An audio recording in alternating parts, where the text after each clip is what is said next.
Here's a segment from a recent Gun Talk radio episode. You can listen to all the Gun Talk radio podcasts however you tune in, or check out guntalk.com for more.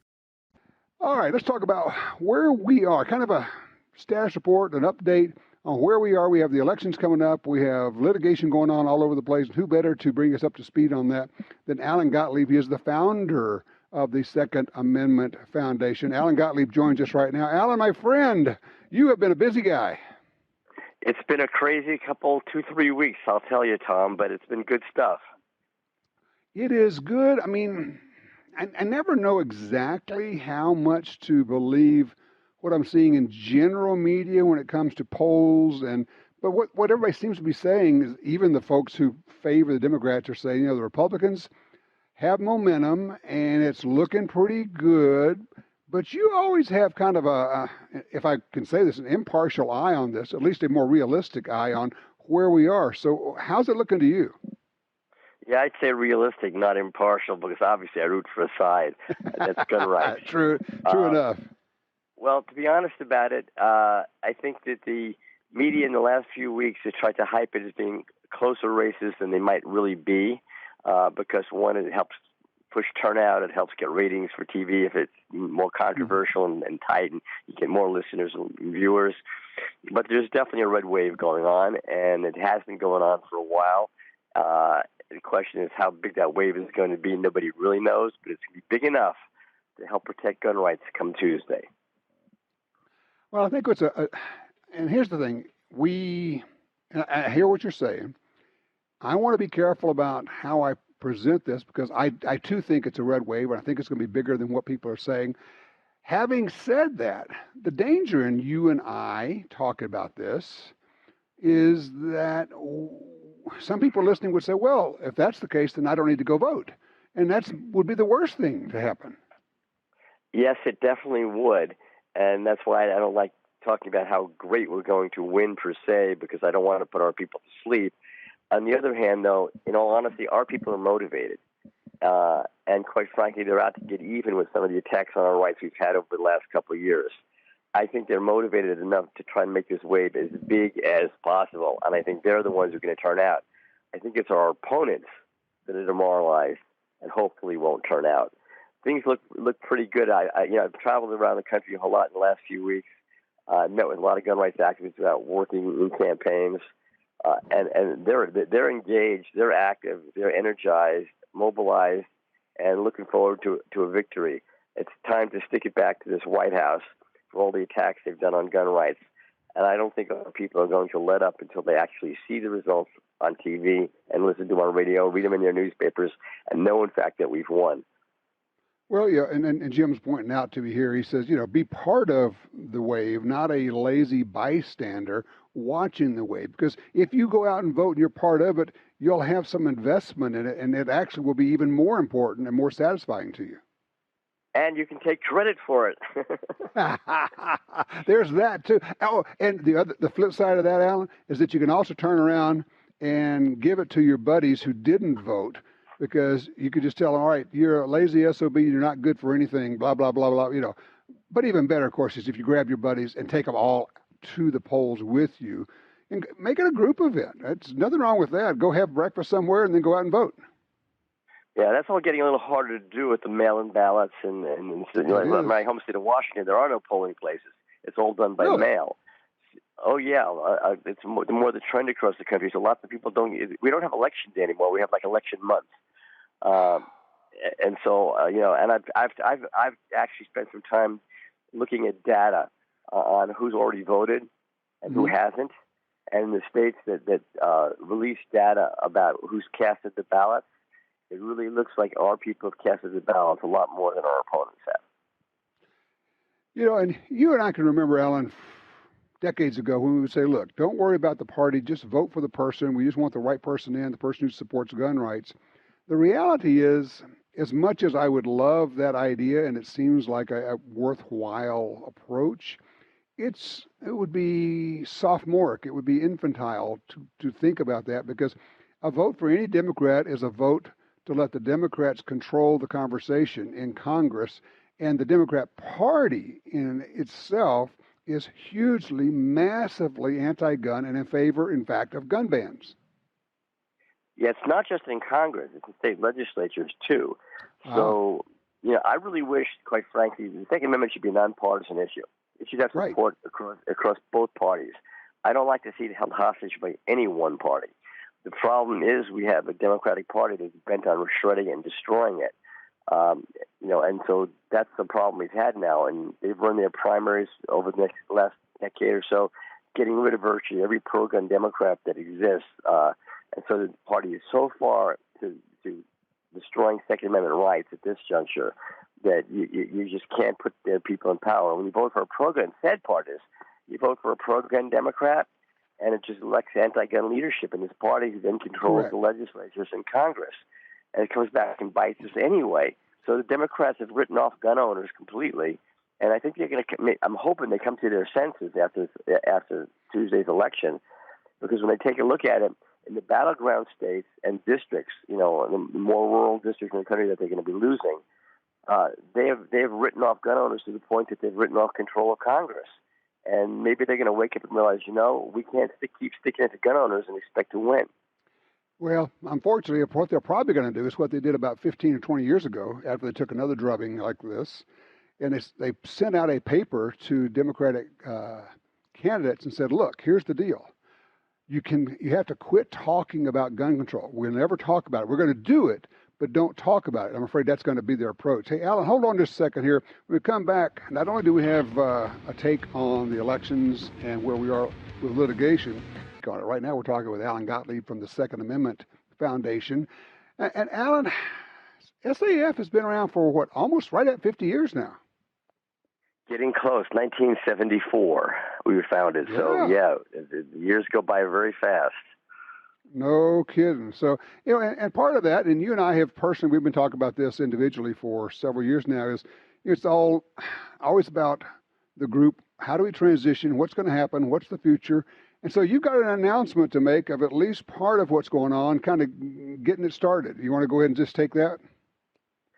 Well, sure. We've been looking for, I guess, succession plans, particularly to succeed me, since I've been around since the founding with the foundation. And every time we seem to come up with something, it doesn't quite work out the way we wanted it to. And hopefully now we're on a better sounder track.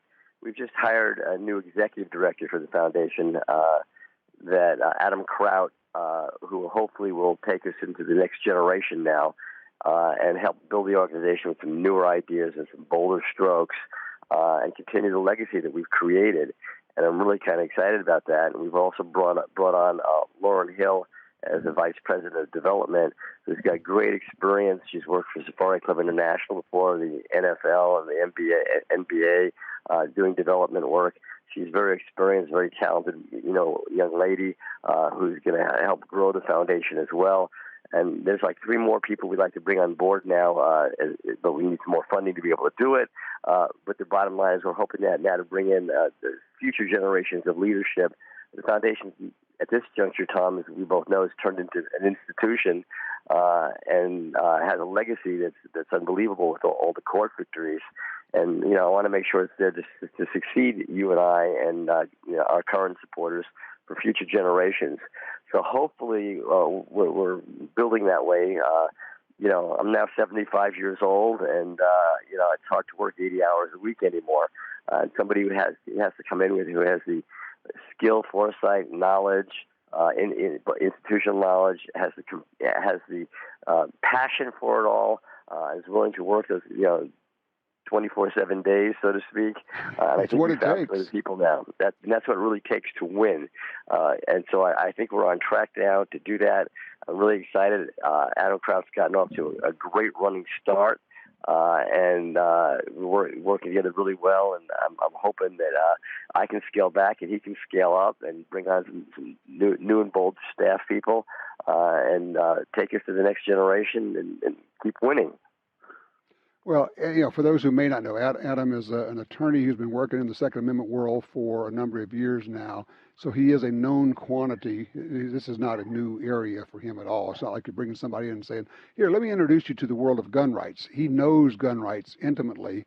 And so that helps tremendously. And the fact that, and you mentioned this, the fact that he is younger. I mean, I had a nice long talk with Adam earlier in the week, and the guy's like, half our age, which is, on the one hand, for guys who have experience like us, we're going, wow, he just seems like he's so young. On the other hand, man, he's got some great ideas and some new things and, social media and some other things. We're going, yeah, this is what we got to do. This is where we are. Well, and he's also very well known by a lot of the gun rights activists across the country, in our state and local groups. He's obviously been engaged in a lot of Second Amendment litigation as well.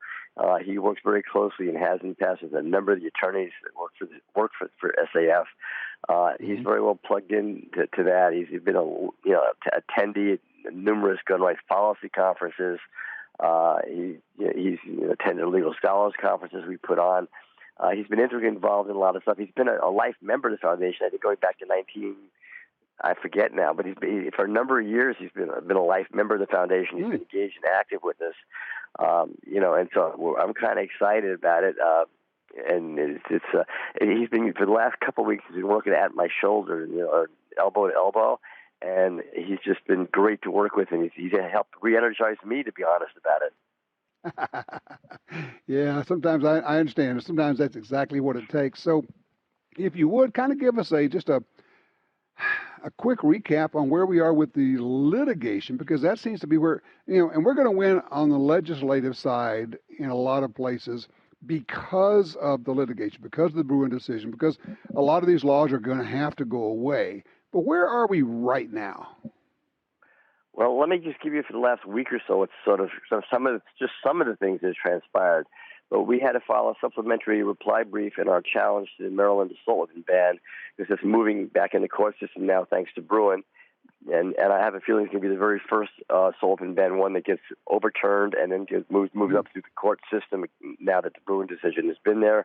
We also had a giant victory a week ago. We won a temporary restraining order against part of New York State's new anti-carry laws that don't allow you to have carry firearms even if you're licensed in code-sensitive places, so to speak, which they try to define as everything. In this case, it was in churches and houses of religious worship. And then this week, that temporary restraining order got turned into a preliminary injunction against New York law. So we've had two victories against that in 2 weeks. We just filed a motion to intervene in a challenge of Biden administration's new firearm definitions of what a gun is and what a gun isn't. And so we're excited about that case as well. We've also, quite frankly, preparing a lawsuit because we might be losing on Election Day that ballot measure in Oregon, and so we're right now the polls are tightening. We're losing 2-1 a week ago, and now we're actually, some polls are showing us 2 points up. So maybe we won't have to file the suit, but if not, we're prepared next week to put together and file a suit against the state of Oregon. We've got so many things moving all over the country at the same time. It's crazy. It's like every day there's another legal brief that has to be filed in another case or a new case that gets filed. But it's all on the offensive part. We're not playing defense; we're playing offense in the courts, and that's always a lot more fun and a lot more productive. Yes, it is. Well, it's what the SAF, the Second Amendment Foundation, is all about, and been incredibly effective over decades and decades. And frankly, your vision, when no one else could see it, you were laying the groundwork. And I'll just say this: we would not have had the Heller decision without you. We would not have had the Bruen decision without you, Alan Gottlieb, and the Second Amendment Foundation, and the things that you were doing 30 years ago to create the landscape that was favorable for those rulings. So you are a giant in this field, and I don't think you get the credit you should. Well, I get the discredit from our opponents. Our opponents know what we've accomplished, and they're not happy about it, and that's what makes me happy.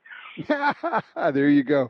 Alan, thank you so much, and congrats on what's going on there. And, this is good news, bringing in Adam Kraut. This is a good thing. I know you're not going away. You're still going to be there, but we'll be working with Adam as well. So congratulations. Thank you very much, Tom, and thanks for all you do. Well, thank you, sir. All right, you take care. Alan Gottlieb from the Second Amendment Foundation. Let me explain what I'm talking about when I say his vision, because it's not really well known, and it's even less appreciated. If you're really into the gun rights movement. You know about the Bruen decision, which we got this year from the Supreme Court. And you know about the Heller decision, which we got almost 20 years ago from the Supreme Court. What you may not know is that a lot of the works that Allen created, that he funded, that he encouraged, that he published for the 20 years before Heller, those are the things that made it happen. He looked out there some 40 years ago and said, there's just no scholarship, or really very little scholarship, when it comes to the Second Amendment. We need that. And so he started finding academics and encouraging them to study it and to publish, to write papers. And it was hard to get the papers published, but he helped with that, and he created a quarterly publication that published those works. And a lot of those works got quoted in Heller and in Bruen. And honestly, it changed the discussion of the Second Amendment among academics, which means it changed the discussion about the Second Amendment in law schools. You see where I'm going with this. And then you get a 40-year play of people who've been going through law schools being taught maybe something different about the Second Amendment because of what Allen and the Second Amendment Foundation did.